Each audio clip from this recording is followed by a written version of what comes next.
Oui, effectivement, vous le voyez derrière moi, il y a de très nombreux CRS qui sont présents depuis une heure et demie environ pour tenter de dégager l'accès principal au périphérique parisien. Il faut dire que depuis ce matin, vous le disiez, environ 100, peut-être 200 chauffeurs de taxi bloquent l'accès à cette porte Maillot. Ils avaient positionné des véhicules devant l'entrée du périphérique et donc il était impossible pour les conducteurs de pénétrer sur le périphérique et donc les forces de l'ordre sont arrivées. Il y a un petit peu de tension ce matin, il faut le dire, des chauffeurs de taxi qui sont très remontés, certains tout à l'heure s'allonger devant leur véhicule pour empêcher les CRS de progresser. À l'heure actuelle, 2 dépanneuses sont arrivées pour tenter de déloger en quelque sorte les véhicules. On va écouter un chauffeur de taxi qui nous explique pourquoi il manifeste et pourquoi il est très énervé ce matin. On écoute.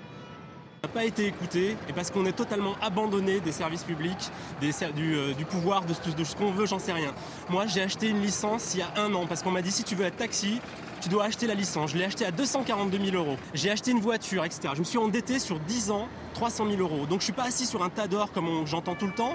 Je trime 16 heures par jour. 16 heures par jour, 7 jours sur 7. Je ne vois personne. J'ai pas de vie. Pendant que les gens vont au resto, s'amuser en boîte, je travaille, je trime.